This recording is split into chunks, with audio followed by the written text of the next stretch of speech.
We should try it and do it in December also, but wiser heads prevailed and said, let's take a break. Let's not do that.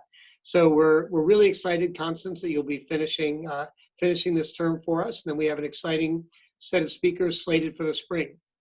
So let me thank everyone again for taking the time to join our final talk. We're confirming speakers and dates for the spring, and you can check out our speaker series website. And if any of you have any good ideas on folks who should be inviting, please do let us know. I know you're pleasantly surprised, as am I, at the willingness of such great scholars and practitioners from around the country to be willing to sign on and share their work with us. It's fantastic. One of the odd positive byproducts of the world we live in now, where we're able to participate in these things and have more of these talks more easily. Today, the St. Louis University School of Education and the Prime Center are pleased to introduce Constance Lindsay, who will be giving her talk on her forthcoming book, Project Teacher Diversity and Student Success, Why Racial Representation Matters in the Classroom. Letting you know this presentation will be recorded via Zoom in case folks want to take a look later. Quick info about Constance before she gets going. She's an assistant professor now at the University of North Carolina at Chapel Hill. Her main areas of interest and expertise include teacher quality and teacher diversity, analyzing and closing gaps between groups, and looking at adolescent development. She focuses her research on policies and practices to close gaps and how to obtain a high-quality, diverse educator workforce. Today, she's going to discuss evidence on the positive impact of having racially matched teachers and the implications of that evidence for students of color, and detail the ways that history and policy have worked together to create an educator workforce that is not as diverse as our students, of course, that, as we all know, is overwhelmingly up to 80% white and female. And of course, we'll talk about her book title, Why Teacher Diversity is Teacher Quality. So please join us in virtually welcoming Constance A. Lindsay. Constance, welcome. Thanks so much. Okay, let me share my screen.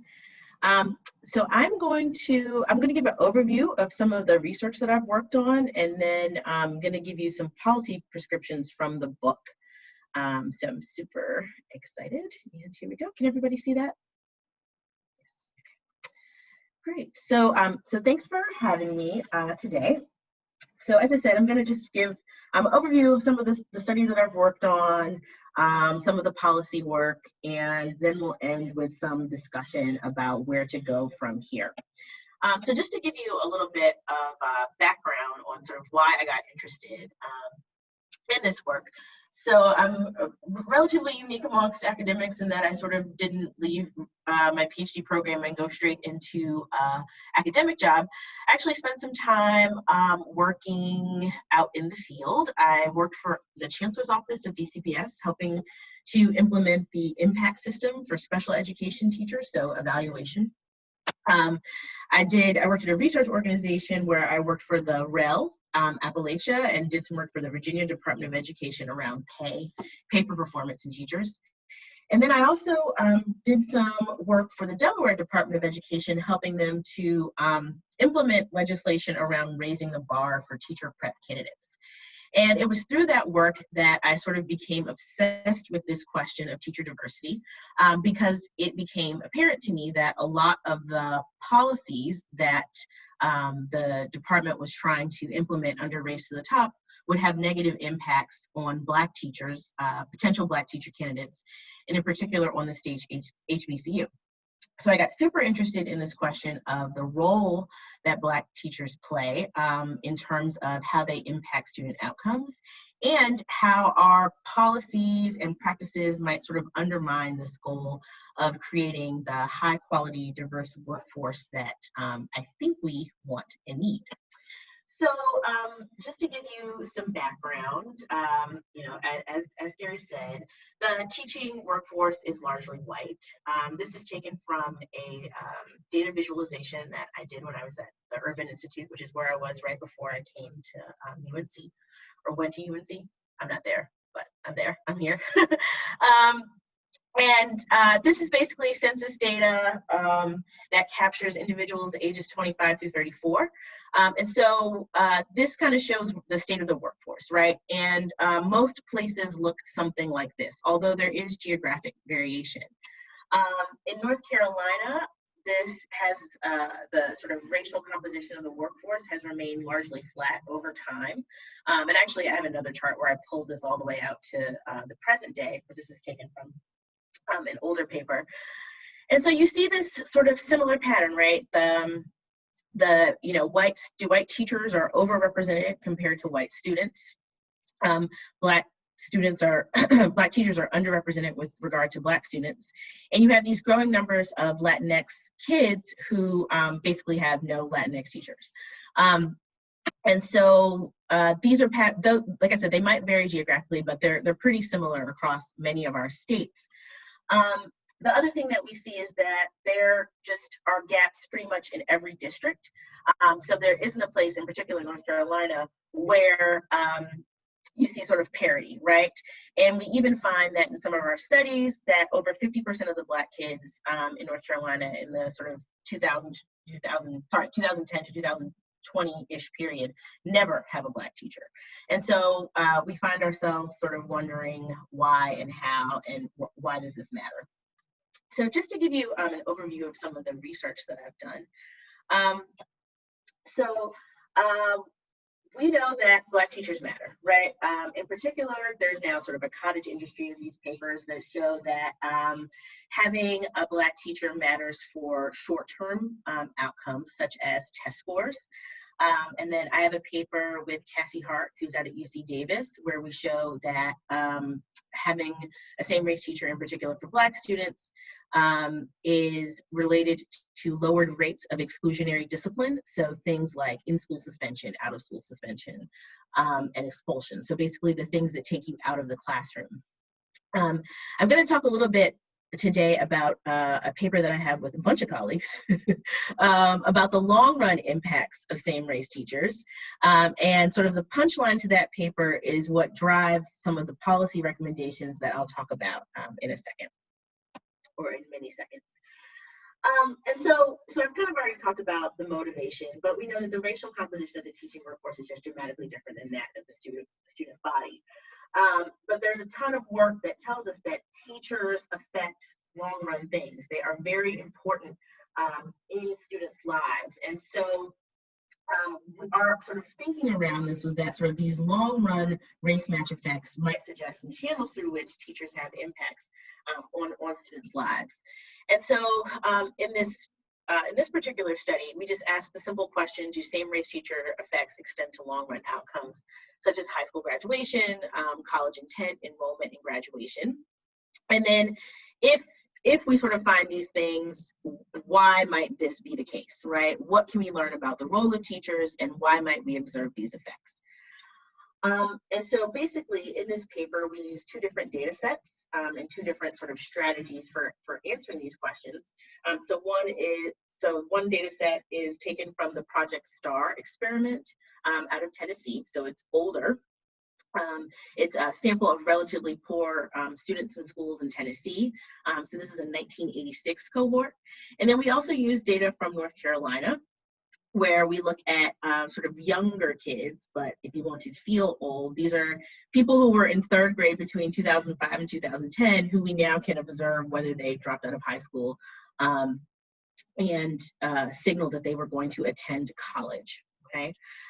So everybody who works in education knows about Project STAR, so I won't spend too much time discussing that. But the key thing here is that it was a random experiment. And so as Tom D sort of very smartly figured out, you can, the teachers were also randomly assigned by race. And so basically what we do is we exploit that randomization to just look at this long-run race match question. And so what do we find? So basically we find that having a Black teacher is related to an increase basically in enrolling in college. And it's a pretty outsized effect. And this study has gotten a lot of attention because I think because of the size of the effect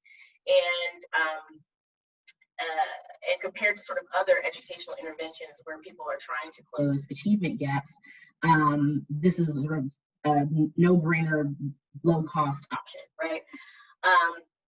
So it's a 14 to 18% increase in the likelihood of ever enrolling in college. And so what you'll notice is that it's really just having one teacher. It's not really having 2 or 3. The order doesn't matter.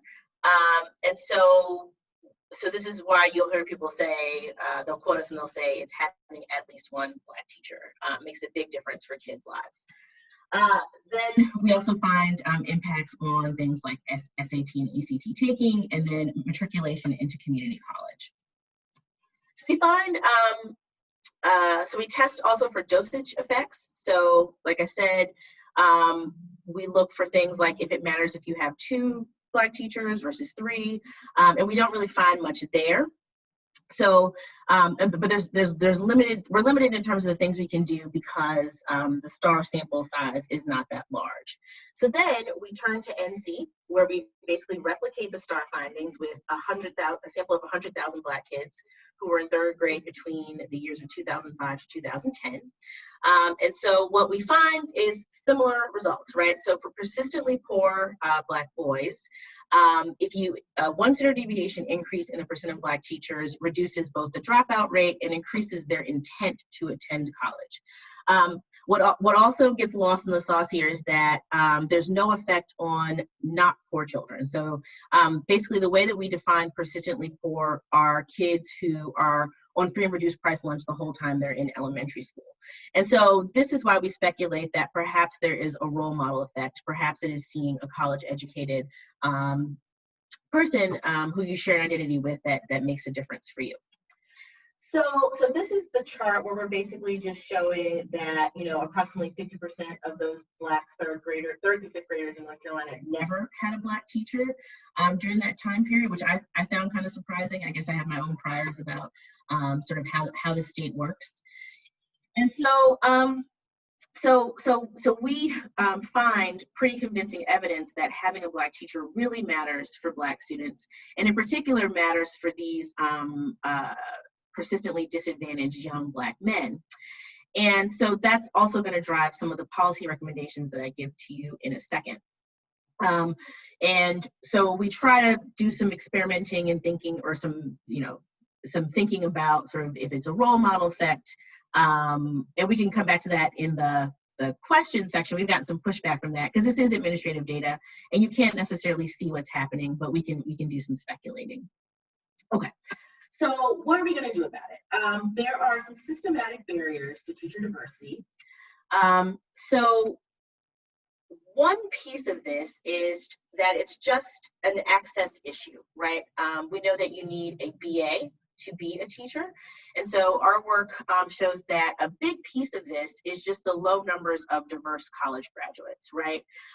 This is data that's taken from another data visualization that I did at the Urban Institute, and I can give you guys the links to it if you want to go play around with it. It's pretty cool. But basically, we find that, you know, about 10% of white college graduates get a teaching degree as compared to 6% of black college graduates. But remember, because we don't have the same sort of numbers of folks graduating high school and getting into college, this is going to be a smaller percent of a smaller number. And so you just have this, if you think about sort of the human capital pipeline, it's getting sort of throttled at every step, right? We also find that about 11% of white college graduates become teachers as compared to about 9% of black college graduates. And so this sort of combined with our data on who gets a teaching degree suggests that more diverse candidates are entering the profession through non-traditional routes. And indeed, if you look at national data, Teach for America, which would classify as an alt route, is actually one of the largest producers of teachers of color, second to minority serving institutions, which I'll come back to that too.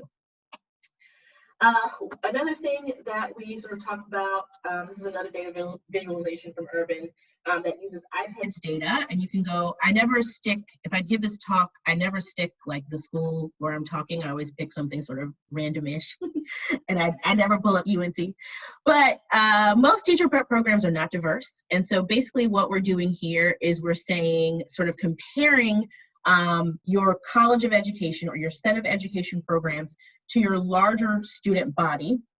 Are Black students overrepresented or underrepresented? Okay, so here's UNLV. And they're actually doing okay in terms of representation, but they just don't have a ton of Black students anyway. Everybody who's up here sort of on the right, this sort of the upper part of the graph, these are all HBCUs and minority serving institutions. And so they're really sort of doing more than their fair share in terms of preparing teachers of color. And so that's going to be another thing that'll come up in our policy recommendations. In North Carolina, we have something called the Teaching Fellows. And, you know, even after all this research, the governor and the legislature did not put one of the Teaching Fellow sites at the HBCUs, although he says he's going to change that this next go round. But since the HBCUs sort of do produce these teachers, it makes sense to just invest more in them. Okay, so a few other pieces. We also use census data to look at sort of who has a teaching degree and is not teaching, and what we find is that a bunch of people get teaching degrees and then end up not teaching, but the rates are higher for teachers of color. And so that might be another missed opportunity. And again, we don't know why, but it's an interesting sort of descriptive fact.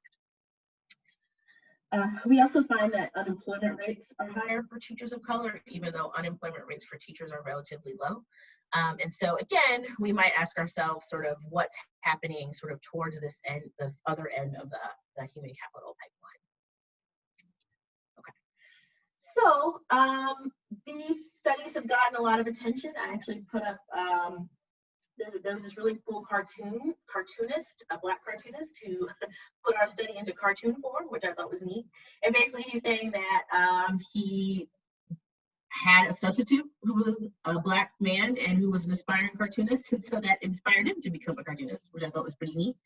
And Kamala Harris cited us in the primary last go round, and there's just been a lot of attention to this particular question. And I still don't really understand fully why people are so into this topic now, but they're into it, so here we are. And so we actually decided that it would make sense for us to sort of write about this, sort of get all the research into one place. And I'll offer some policy recommendations. And so here in our book, we're not necessarily just talking about Black teachers, although a lot of the research does focus on Black teachers because of the states where the data sets come from. There usually aren't the numbers of Latino and Asian teachers that we'd want to sort of do some of the matching. So I think if there's any grad students on here, that would be an area sort of ripe. If you can find a place where there's sort of a more diverse set of teachers to explore some of these issues. But basically what we do here is we sum up the research, the research that we've done, the research that have others done. We definitely nod to the very sort of long-standing, there's a lot of work that's been done by qualitative researchers who have explored these issues. And so we try to sum that all up here in one place. And discuss why teacher diversity is teacher quality, sort of given all of the evidence that we know, and given sort of the outsized impact that having, in particular for Black students, that having a Black teacher does for students. We also sort of discussed that, there's never been a study, to my knowledge, and I think there was an earlier version of our discipline paper, but we don't see sort of negative effects for white students, right? And so this seems sort of like a win-win for everybody if we could just diversify this workforce, but there are short and sort of long-term things to worry about. So we offer a set of policy recommendations sort of based on our interpretation of the evidence for state, district, and national policymakers. And one of the key things that we're arguing is that we need to make teacher diversity a component of teacher quality efforts. We want people to sort of think about establishing the use of teacher race and ethnicity as one of many relevant factors in teacher quality policies. We think it's important that states track and publicly report the diversity of the workforce, and also start tracking who gets what teachers, right?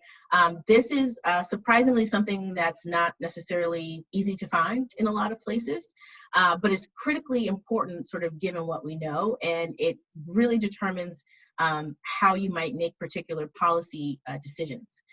We also spend some time talking about barriers into the profession, right?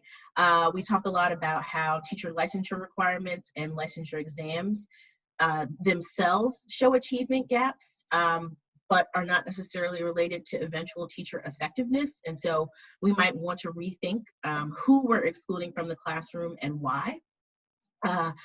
We also think, sort of given the evidence that shows that teachers of color are sort of coming into the classroom via sort of alternative certification programs, maybe that's a place where we can harness some efforts and sort of use who's already doing the work to attract more folks into the profession.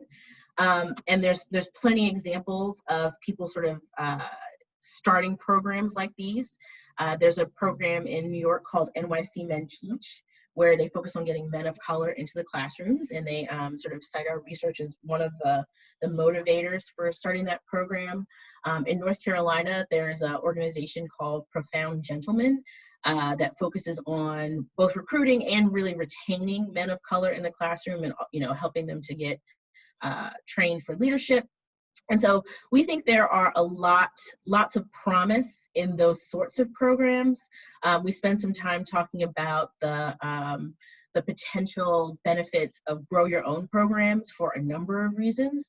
And so we think that the one very cool thing about the sort of work around teacher diversity is that it can happen sort of there's things to do at all sort of governance levels, right? And so there's lots of actions that sort of local policymakers can take all the way up to the federal level. We also think that state level policymakers should focus on this robust supply of teachers of color into the state. And in particular, thinking about geographical areas with low existing teacher diversity. So like I said, it is the case that in some places in North Carolina, the Black kids have no Black teachers. Those are more likely to be rural areas. And we know that teacher labor markets are highly localized. And so that is certainly a place where state level policymakers could have an outsized impact. And in terms of district and school level leaders, we're suggesting that they sort of reevaluate hiring processes for diversity and inclusion. There's a really nice study that I think is in the Harvard Education Review, where a team, I think they're out of George Mason, basically shows that sort of all things equal, there seems to be some bias in the hiring processes once it gets to the sort of in the principal's lap. Black candidates get hired when they have they have to have basically more experience and more credentials to get the same jobs that white teachers get. So we suggest that folks should do some thinking around the composition of candidates and how that changes at the various stages of the hiring process. We also suggest sort of including folks of color on hiring and interviewing teams to sort of mitigate some of these biases and to signal this commitment to diversity. And then just sort of committing to diversity through visible actions. So again, you'll see this happen a lot in districts. They'll have affinity groups, even though, I don't know, the term race-based learning is kind of crazy, but that's what we use. But really we're trying to say affinity groups and mentoring groups that offer support for teachers of color and that sort of connect folks across schools. And then also advocating for diverse representation on school governance boards and in leadership. And a lot of places now, sort of given the summer that we've had, are really focusing on creating equity offices and appointing equity officers. And we think that is a very positive thing. We also spend some time in the book discussing the role that diverse school boards can play on outcomes for students. And there's a tremendous wealth of literature from the public administration discipline that sort of talk about the composition of school boards and what that might mean for students. In terms of advice for national level leaders and policymakers, we think that sort of moving forward, the federal Department of Ed should sort of prioritize and monitor nationwide access to teachers of color. Right now, there isn't sort of a central place where you can find this. There's different data sources, but there's not sort of one single place where you can just go to see sort of what the workforce looks like. And so we think that the teacher diversity and student exposure measures should be a part of the ongoing civil rights data collection efforts. And at the very least, reported at the district level, although school level reporting we think is probably more useful in the long run. And then we have some suggestions around changing Title II or sort of leveraging Title II under the Higher Education Act to continue the focus on high quality training programs, but also to really focus on the diversity piece. One of the things that could be done is sort of leveraging that to both monitor and promote teacher diversity and focus on the places where teachers of color are coming from. So the minority institutions, which would be the state's HBCUs, the Native serving institutions, and the Hispanic serving institutions. So we think those are sort of critical policies that we think are evidence-based and relatively easy to do. So there's lots of other sort of interesting things, but I will stop there and we can open it up for questions.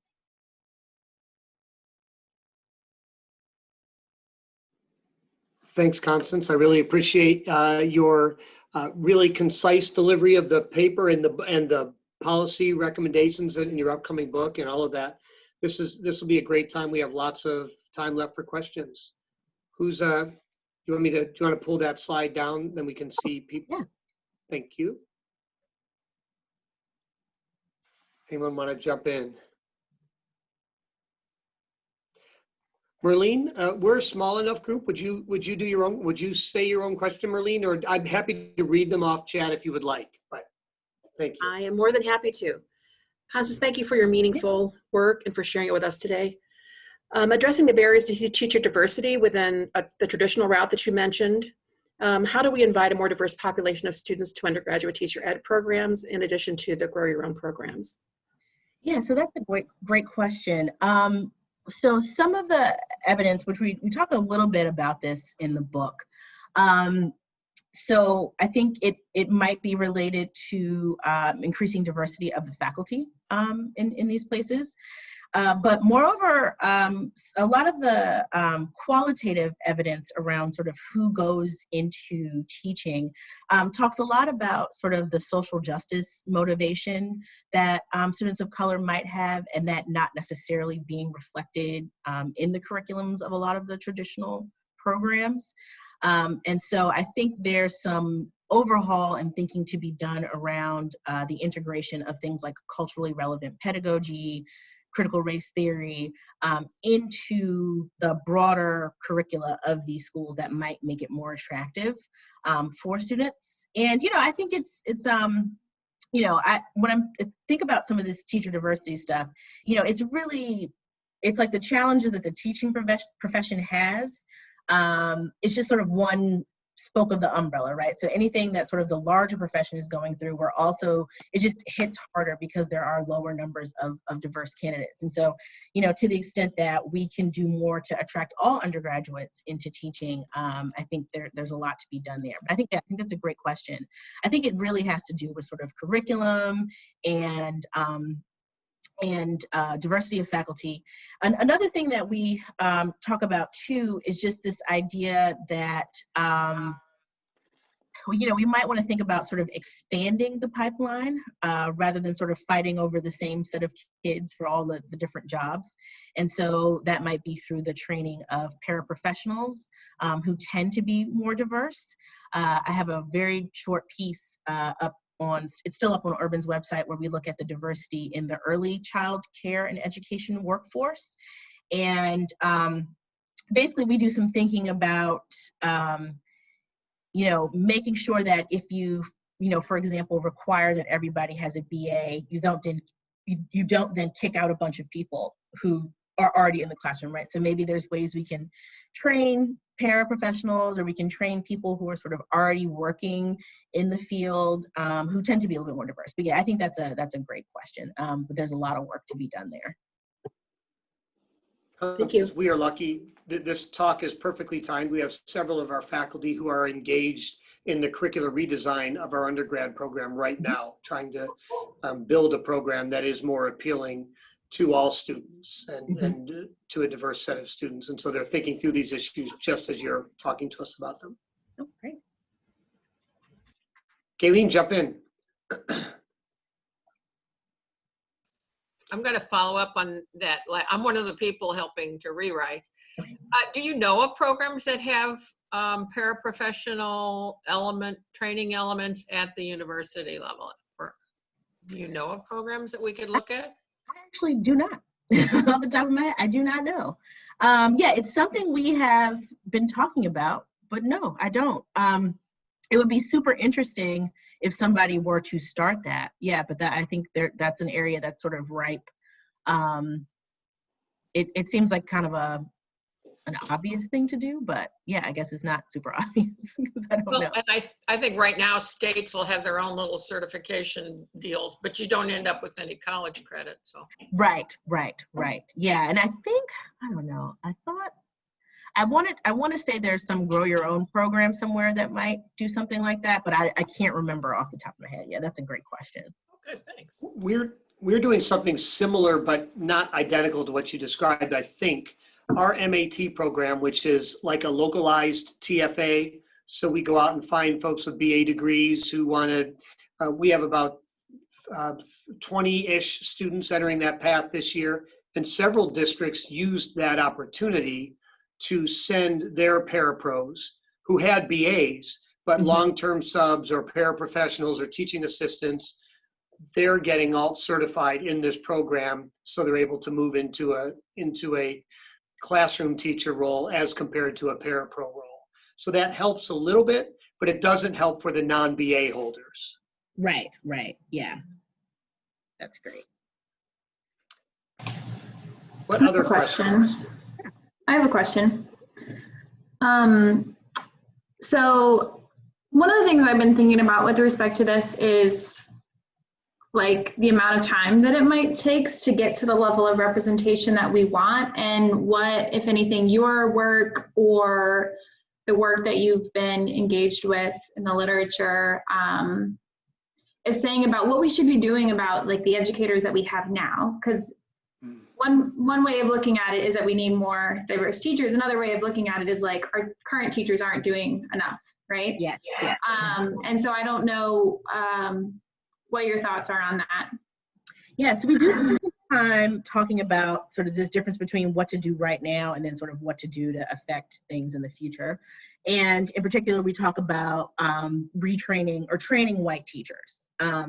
And so my co-authors are more excited than I am about things like implicit bias training. So I think there's a lot of potential there. We talk about the work of Jason Okonofua, who's out at Stanford, who does these implicit bias interventions with teachers. Actually, I'm working with him on an experiment he's doing now, but basically where he tries to erase discipline gaps through these, empathy or implicit bias / empathy interventions. I think there's a lot of potential there in terms of, everybody has biases, but some of the bias is not implicit. So yes, I mean, I think there's definitely some retraining that has to be done. As it goes to thinking about, curriculum development. Well, I guess technically, nobody can teach critical race theory and stuff like that now, but I think classes like that could be helpful, and should not be just limited to one class. They should be sort of integrated throughout the curriculum, which I know is sort of a difficult thing to do. But yeah, there certainly is a lot of room in terms of training who currently comprises the workforce. And it's interesting because one of the pieces of pushback that we get is, why not frame this as, some people don't like the framing of the benefit of Black teachers. They think you should frame it as the harm from white teachers. I don't think that you could publish that. but there's something to it, I guess. If you just, instead of analyzing the impact of match, you analyze the impact of mismatch, right? So I definitely think there's a lot to be done there, for sure. Yeah, that's a great question. While others are forming their questions, someone who had to leave early to go to class texted me and asked, I don't know if you know anything, Constance, to what extent does this literature extend to school leaders and the matching, et cetera? Yes, that's a great question. So, okay, I just gave a talk on another paper I'm working on with Anna Egalite, where we are looking Heard at of her? Yeah. She's over at NC State. We're looking at race match between teachers and principals, and then teacher turnover and promotion. And basically we find that, and this has been, other folks have studied this too. So Jason Grissom and Brendan Barton have a really good, it's actually quite similar to ours paper, just using, they're using data from Tennessee and Missouri. And so our paper is North Carolina, obviously. I've been cleaning this North Carolina data for like 10 years now. But basically we find that we find, first of all, that Black teachers turn over more, which I think is kind of for a number of reasons, right? Different working conditions, et cetera.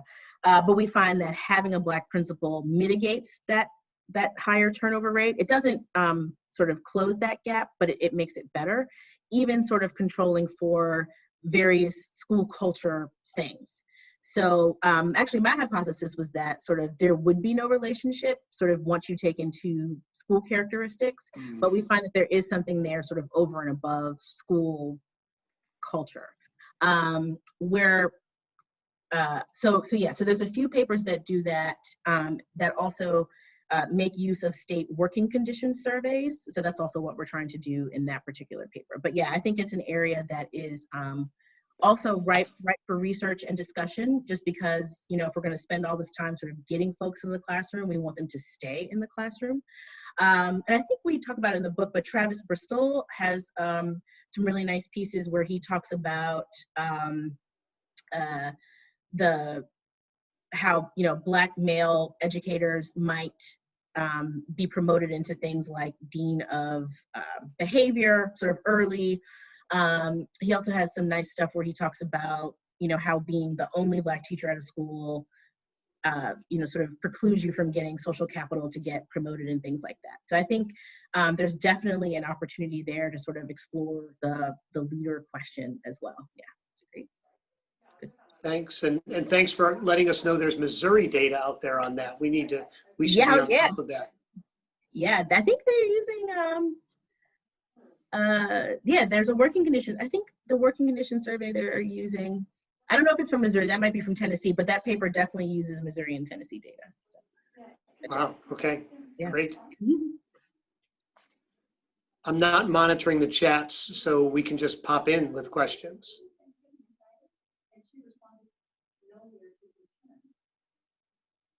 While there is a pause, I'll ask you to, if you don't mind, can you elaborate? You went through a little quickly at the end, but I'd love to hear you build upon a bit the racialized barriers with the certification tests and why you think they're not helpful. And we're right now in a position where I think public comment is due by tomorrow on loosening some of the restrictions for alt-cert, which one of the things on the calendar for today.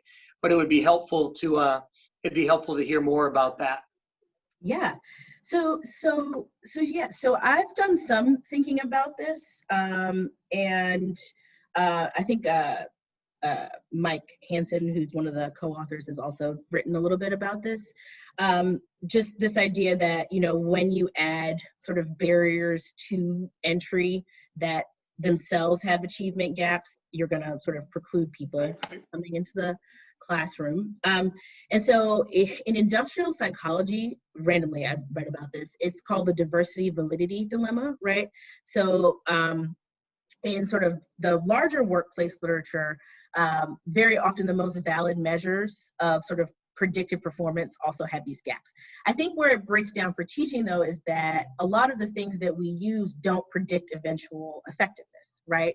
And so, like, if you say, for example, we're gonna make the cut score, we're gonna push the cut score of the ACT from 20 to 22, or whatever the case may be, you're going to lose some candidates of color, but you're not necessarily gaining anything on the back end in terms of what kind of teacher they'll be. And if you believe a lot of the research, you're also going to be doing harm now, right? Because you're going to have less exposure for students. And so, so states have been experimenting with these sorts of things as a policy prescription. And so then I always do get pushback on this, and people say, well, you know, teachers need to have content. I did a panel with Kate Walsh from NCTQ, and she, like, you know, blew a gasket when I said that. But I think there's enough experimentation happening that, you know, we can sort of start testing some of these things out. So I know that Connecticut, for example, passed a bill around minority teachers where they did some of this stuff around I think it was the cut score in the licensure exam. A lot of places are playing around with it. I think there's also some nice natural experiments where states have let go the master's requirement for pay. And so I'm curious to see what might happen to diversity in those places where they said, okay, you don't need the master's, you can just, you know, keep going, or, you know, whatever. So yeah, so I think there's lots of room for experimentation there. And then if it doesn't, you know, if it doesn't yield the desired result, you can put it back. But I think it's worth the exploration for sure. I wonder if there's a unique opportunity now that we believe there are gaps and we're having trouble finding folks interested in teaching across the board. This would be an opportunity to say, look, unless we're certain this ACT cutoff or this praxis test cutoff, unless we're certain that it is discriminating appropriately based on potential future teacher quality, we have no excuse to use it, because we can't limit supply of teachers. And that would not directly be aimed at increasing diversity, but would indeed increase the opportunity for diversity. Yes, yeah, for sure. And actually, I think it'll be a nice natural experiment this year, because for our PhD students, I don't think the GRE we're counting this year. And so, one of the things that I did observe last year was many of the students of color did have lower GRE scores on average, but I wasn't convinced that they weren't candidates we shouldn't consider, right? So it will be interesting to see over the next couple of years. We'll probably see lots of experiments, and we'll have data to answer some of these questions. Yeah, so I think that's great. This ties nicely with a panel I was on yesterday with Matt Springer of your place and others about how we as a field need to do a better job tracking teachers after they leave us. And so your question on, or the suggestion about removing these barriers and seeing what difference it makes, the only way we can figure out and see what difference it makes is if we do a better job of tracking them once they leave us and seeing if they're effective. I've been monopolizing, so someone else has to ask a question.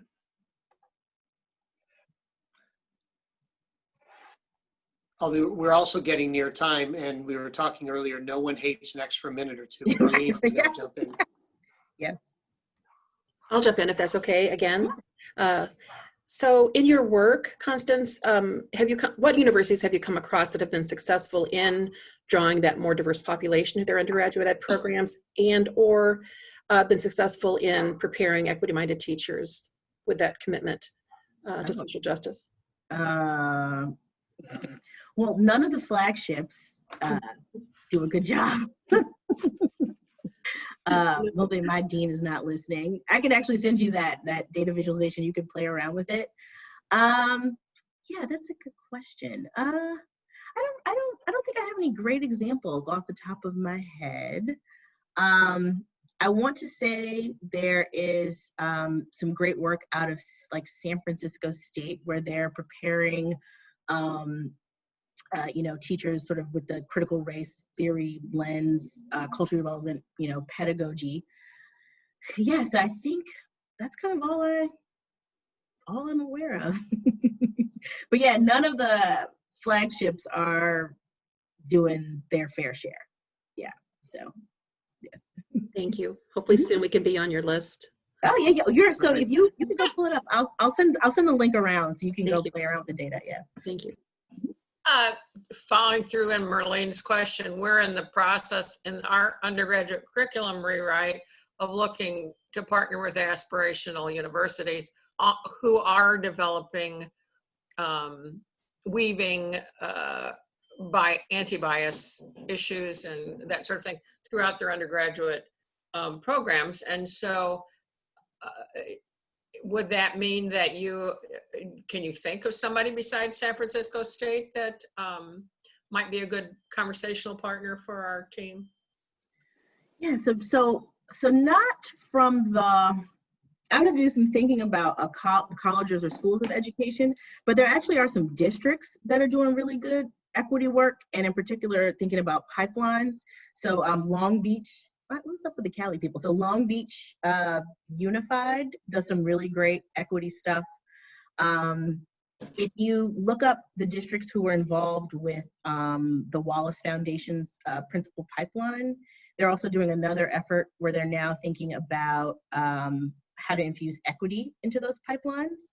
And so a lot of those districts have, equity offices, and they're kind of in this hybrid place where they're training principals usually in conjunction with a local university, and then they're really trying to do the equity work. But yeah, so Long Beach jumps off the top of my, I can't remember the districts right now, but I can send you actually a list. Yeah, I can. Yeah, we appreciate it.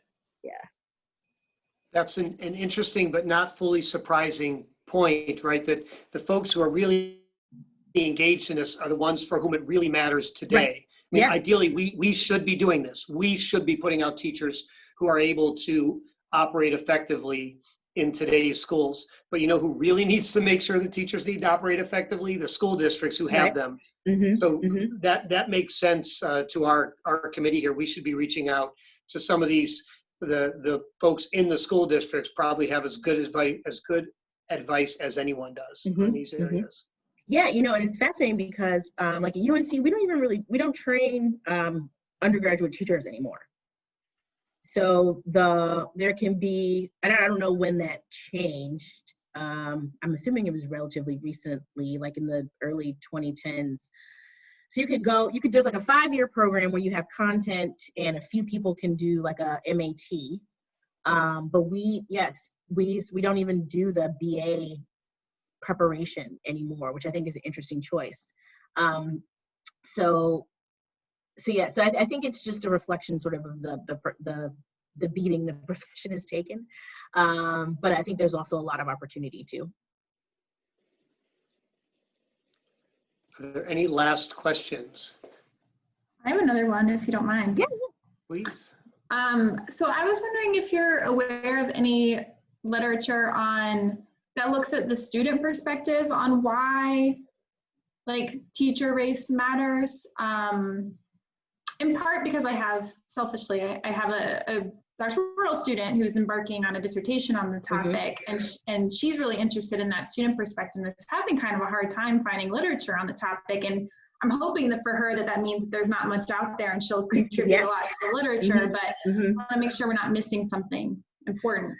No, I've only seen it covered sort of in like the popular press. I don't think I've seen, of all the people, and I don't know everybody, but all the people I can think of who sort of work in this area, nobody is sort of thinking about the student perspective. And I think that's really important because, I'm primarily a quantitative person who uses administrative data. I can't see what's happening in the classroom. And so I think, for sure those things need to be in conversation with each other. But I do know that Ron Ferguson had his tripod study